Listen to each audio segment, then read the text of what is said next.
እዛ መጸዳጃ ቤት ውስጥ ያ ሰውዬ ገደለኝ አልገደለኝ ብዬ ስሰቃይ የነበረው ስጨነቅ የነበረውን ስላላየክ እኮ ነው። ከዚህ በኋላ እየሰጋው መኖር አልፈልግም። ህጉ ለእኔ ሊፈርድልኝ ካልቻለ የጀግና ሞት እሞታለሁ። አስገድደውኝ ነው። ከዛ ከወጣሁ በኋላ የሆነ ክፍል ውስጥ አስረውኝ ነበረ። በጣም እያሰቃዩ በያሉኝ ነበር ያልኩት። እውነት ነው? እነዛ ጨካኞች አሰቃይተውሻል? አዎ፣ በጣም አሰቃይተው አስፈራርተውኛል። እኔ እንደሌለውበት በተደጋጋሚ ነግሬሃለሁ። አሁንም ድጋሚ ላረጋግጥልህ፣ እኔ እዛ ጉዳይ ውስጥ የለውበትም። ማን ነበር ያልከኝ ስሙ? ዶክተር ፋኑኤል ይባላል። ተባባሪ ፕሮፌሰር ነው። የራሱን ትልቅ ሆስፒታል ከፍቶ እየሰራ ነው ያለው። አሁን ይቺ አምራን የምትባለው ልጅ ለማወቅ በደንብ ጓጓ። በአሁኑ ማተኩሽ ከሆነ የመጀመሪያ ሟች ራስሽ ትሆኚ። ተኩሽ! ከዚህ በፊት እኮ ሰው ላይ ተኩሽ እንደማላውቅ ታውቃለህ። ለምን እንደዚህ ታሰቃየኛለህ? ምክንያቱም ጠላትሽ ላይ እንድትጨክኝ ሰው መግደል ተማሪ። እባክህ ተፈራ፣ ሰው እንድገላ አታድርገኝ። እኔ ፈርቻለሁ። ይኸውልሽ ፍርሃትሽ እንዲጠፋ ግደያት፣ እንደ ጠላትሽ ግደያት። ፍቅሬንና ልጄን ያሳጣችኝ ወይዘሮ ዝናሽ ናት እንጂ እሷ ምን አደረገችኝ? እንደሷ አስቢና ተኩሽባት፣ ተኩሽባት።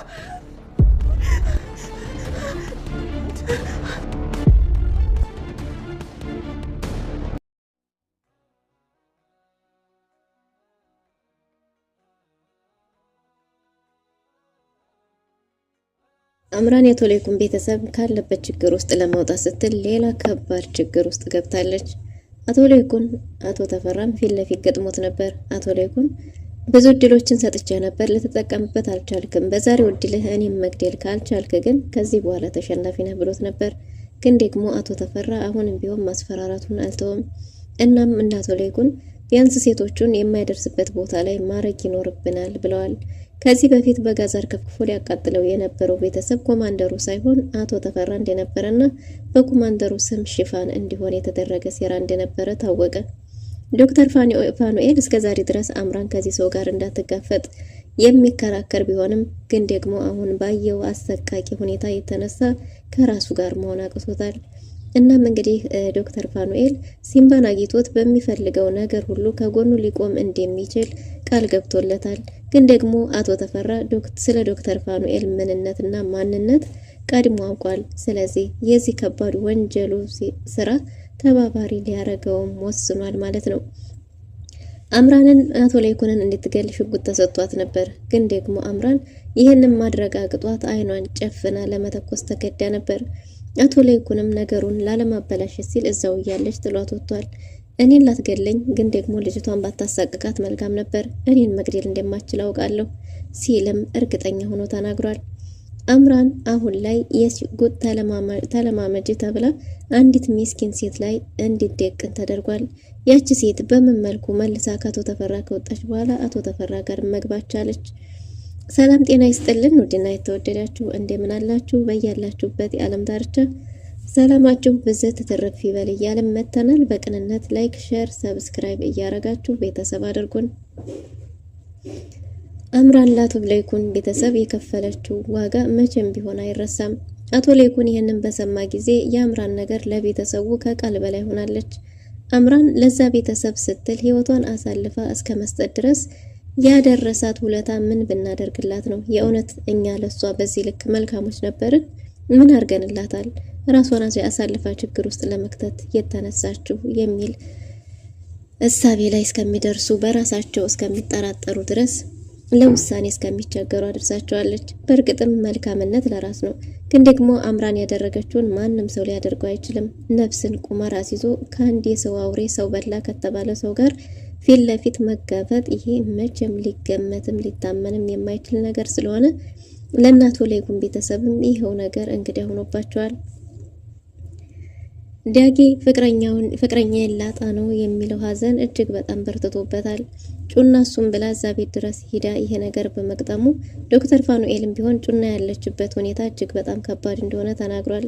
ምክንያቱም ይሄ ጥይት የመታት ከቅርብ ርቀት ስለሆነ ተኩሶ ሰውነቷ ውስጥ በጥልቀት ገብቷል። ስለዚህ በእርግጥም ጥይቱን ማውጣት ችለን ነበር፣ ግን ደግሞ አሁን ያለችበት ሁኔታ ልክ አይደለም፣ ጩና ኤሲ ውስጥ ነው ያለችው በሚባል ጊዜ ዳግም እጅግ በጣም አዝኗል።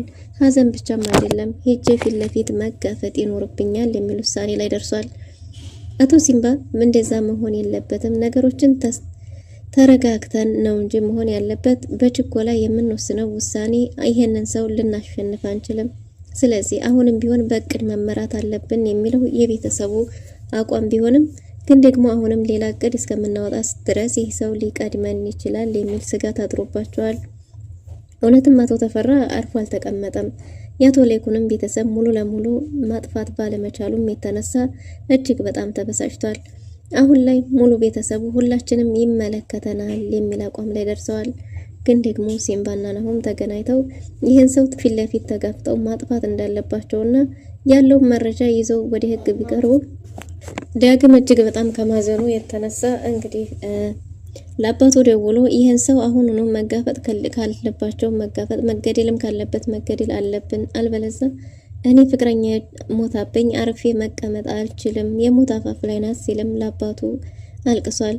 አባቱ ግን በጭራሽ አሁን የምታለቅስበት ጊዜ ሳይሆን አሁን ወንድነት የሚፈተንበት ጊዜ ነው፣ መጠንከር ያለበት ጊዜ ነው፣ በጭራሽ አንዴም ባዘለላ እንዳይወርዴ ይህን ሰው እጁን እንሰጠዋለን ብሎ ነበር። ግን ደግሞ አሁን መሄድ ያለብን ካልሆነ ግን እኔ ራሴ ፊት ለፊት እጀጋፈጣለሁ ብሏል።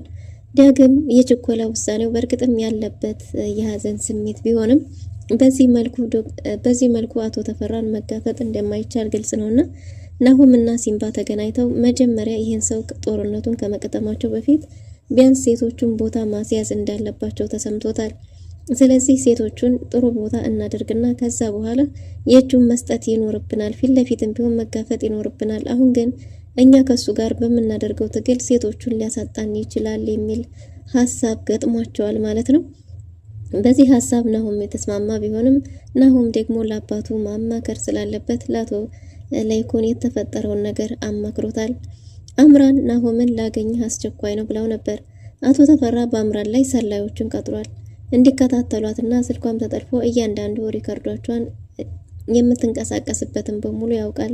ስለዚህ አምራን በውሸት እንደቀረበችውና እጮኛ ያለችው ሰው ደግሞ አለ የተባለ ስፔሻል ዶክተር እንደሆነ በሀብትም ቢሆን የሀብት መጠኑ ከፍተኛ የሆነ ዶክተር እንደሆነ ከነስሙና ከነማንነቱ የሆስፒታሉ ስም ዝርዝር ሳይቀር ተነግሮታል።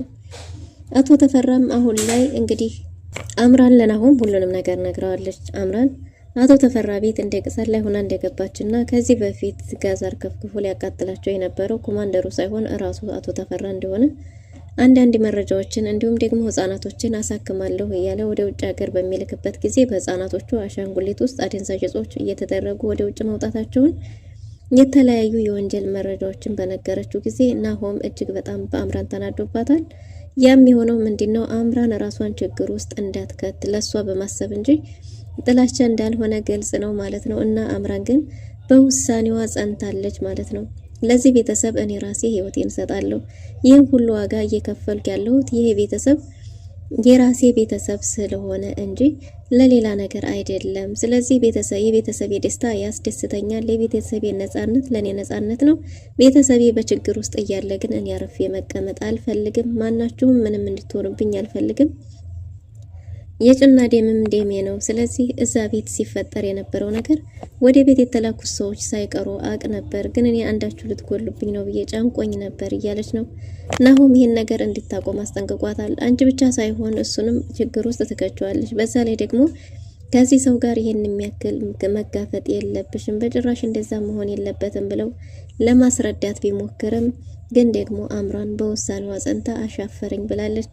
ከዚህ በኋላ እናንተ አጋዥ ያስፈልጋችኋል። እኔ እዛ ቤቱኝ ሰላይ መሆኜ ቀጥላለሁ። ግን ደግሞ ላቶ ተፈራ እንዲህ ብየዋለሁና ይህን ያልኩትን ነገር ላቶ ለይኩንም ነገራቸው ብላለች ማለት ነው። አቶ ለይኩን የሰማው ነገር እንግዲህ ከአቅሙ በላይ ሆኖበታል። አምራን በዚህ ልክ ለዛ ቤት ስትል ዋጋ ትከፍላለች፣ ራሷን አሳልፋ ትሰጣለች የሚለው ነገር ሌላ ጥያቄን ፈጥሮበታል። እናም እንግዲህ አቶ ለይኩን ሰተት ብሎ አቶ ተፈራ ቤት ድረስ መሄድ ችሏል ማለት ነው። ይህን ያደረገው ምንድነው እንግዲህ አቶ ተፈራ ጋር ፊት ለፊት ተጋፍጦ ቤተሰቡን እንዳይነካ ሊያስጠነቅቀው ቢሞክርም አቶ ተፈራ ግን የበለጠ እየተናደደና ኃይሉ እየጨመረ መጥቷል። እነናሆም ነፃ ያወጧት ልጅ በምን ቅጽበትና በምን መንገድ እንደሆነ ባይታወቅም እዛው ቤት ተገኝታለች። ግን ደግሞ ሳትወድ በግዷ የዴቦች አባት መልካም ሰው የኔ አባት የሚልን ምስክርነት በድጋሚ ሰጥታለች ማለት ነው። ለእናቶ ላይኩን የሰጠችውን ምስክርነት ማስተባበያ ሌላ ምስክርነት ሰጥታለች። አስገድደውኝ ባዶ ቤት አግተውኝ እንጂ በጭራሽ ወድጄና ፈቅጄ ያደረኩት ነገር አይደለም፣ ተገድጄ ነው ያን ለማድረግ የቻልኩት በሚል ሀሳብ ጸንታለች ማለት ነው። ግን ደግሞ እንግዲህ አቶ ተፈራ መልሶ በሱ ላይ የወጡትን የስም ማጥፋት ክሶችን ለማንሳት የፈለገ ይመስላል። አሁንም መረጃዎች እያሰባሰበ ይገኛል ማለት ነው። እሱ በኃይሉ የውሸት እያሳመናቸው እውነትን እያመነመናት ቢመጣም ግን ደግሞ እናቶ ላይኩን በጭራሽ የፈለገ ነገር ይመጣል እንጂ ይህን ሰው ለህግ ሳናቀርብ ፍትህን ሳናሰፍ አርፈን አንቀመጥም ብለዋል። ችግሩ ግን ሌላ ከባድ ችግር ተፈጥሯል። ዶክተር ፋኑኤል እስከዛሬ ድረስ እየተባበርኳችሁ ያለሁት እናንተ ቤተሰቦች ስለሆናችሁ ነው እንጂ እንደዚህ አይነት ነገሮችን በሽጉጥ እየተመቱ ሰዎችን ለሶስተኛ ጊዜ ማከሜ ነው። ይህን ነገር ከዚህ በኋላ አላደርግም። ግን ደግሞ እናንተ ቤተሰቦች ስለሆናችሁ ነው ለህግ ማሳወቅ ግዴታ ነው የሚል ሀሳብ አንስቶ ነበር። ግን ደግሞ እናቶ ላይኩንም ቢሆን ለየትኛው ለህግ ማሳወቅ ጠፍቷቸው ሳይሆን የህግን ከለላስ ሽፋን ያረገ ሰው እንደሆነ ይህንን ሁሉ ግፍና በደል እያደረሰባቸው ያለው ሰው ስሙን ተጠቅሞ እንደሆነ በተናገረ ጊዜ ዶክተር ፋኑኤል እኔ ለእናንተ ከዚህም በላይ ቢሆን ችግር የለውም፣ ግን ደግሞ እስከ መቼ ድረስ ብሏል። ግን ደግሞ እናቶ ላይኩን ይህን ሁሉ ነገር እያደረገ ያለው ባለስልጣን እንደሆነና ለዛውም ደግሞ የድሆች አባት የሚል ስያሜ ያለው ሰው እንደሆነ በተነገረው ጊዜ የሰማውን ነገር መቋቋም አቅቶታል። ዶክተር ፋኑኤል ይሄን ነገር ሰምቶ የዚህን መቋጫ ሳያገኝለት ሌላ አዲስ ዱብዳ ተሰምቷል ማለት ነው። ወደ ዶክተር ፋኑኤል ሆስፒታል አንዲት ወጣት ከ18 ዓመት ያልበለጠ እድሜ ያላት ልጅ ወንዝ ዳር ተጥላ ተገኝታ ፖሊሶች ወደ እሱ ሆስፒታል እንዳመጧትና ልጅቷ አንድ ኮላሊቷ እንደጠፋ በዛ ላይ ደግሞ ይህች ልጅ እንግዲህ ይሄን አዲነኝ እያለች ዶክተሩን መሞት አልፈልግም መዳን እፈልጋለሁ እያለችው እየተማጸነችው መዳን ሳችል መቅረቷ ይሄ ደግሞ ለአቶ ፋኑኤል ሰላም ነስቶት አላስተኛ ብሎታል። ሌላ ስሜት ውስጥ ገብቷል። አምራንን ከዚህ ሰው ጋር አልተገናኘሽም አይደል በሚል ጊዜም እሷ እንዴት ነው ከዚህ አይነት አውሬ ጋር እኔ ልጋፈጥ የምችለው ብለን ስለ ዶክተር ፋኑኤል መደበቅ ጀምራለች። ግን ደግሞ ዶክተሩ ከዚህ በኋላ ግን እሷን ሊያስቆማት ሳይሆን ይህን የጠየቃት እሱም አብሮ ተባብሮ የዚህን ሰው መጨረሻውን ለህግ እንዲቀርብ ማድረግ እንደሚፈልግ ተናግሯል። ምን እንደተፈጠረ በነገራት ጊዜ አሁንም ቢሆን ጭንቅላቱ ላይ የሚያቃጭለው ዶክተር ፋኑኤል እባክህ አዲነኝ መሞት አልፈልግም እያለች ስትማጸነው የነበረው የሷ የመማጸን ቃላት አሁንም አእምሮ ውስጥ እያቃጨለበት እንደሆነና መትረፍ ባለመቻሏ ምክንያት እንደሆነ በዛ ላይ ደግሞ የዚሁን የዲሃ አባት የተባለውን የአቶ ባለስልጣንን ኢንተርቪው እያዳመጠ ነበር። በዛ ኢንተርቪው ውስጥ ይችል ልጅም የድሆች አባት ነው የኛ የድሆች አባት ነው የሚል ኢንተርቪው ስታደርግ ስለተመለከታት ያ ማለት እንግዲህ ይች ልጅ እርግጠኛ ነኝ በአቶ ተፈራ በኩል ይሄውን ግፍ እንደደረሰባት እርግጠኛ መሆን ችሏል ማለት ነው። ስለዚህ ይህንን እየሰማ የድሆች አባት የሚለውን መልካም ስም ሽፋን አድርጎ የሰይጣንነት ባህሪውን መተግበሩ ለነዚህ ወጣቶች ሲባል እንግዲህ ለነዚህ ሰዎች ሲባል አንድ ህይወቴን አሳልፌ ሰጥቼም ቢሆን ሌላ ሰዎች ነፃ መውጣት አለባቸው እያለ ነው። አምራን አንተ በእንደዚህ አይነት ጉዳይ ላይ መግባት የለብህም፣ አንተ ወደዚህ አይነት ጉዳይ ስትገባ ሌላ ብዙ ሰዎች ይጎዳሉ ብላ ነበር። እናም እንግዲህ አምራን ከተፈራ ጋር አንተ መጋፈጥ የለብህም ከዛውሬ ጋር ብላለች። ግን ደግሞ ዶክተር ፋኑኤል በጭራሽ አንቺ እንኳን እምቢ ብትኝ ብሎ ሲምባን አግኝቶ ሲምባ ጋር ሁሉንም ነገር አውርቶታል።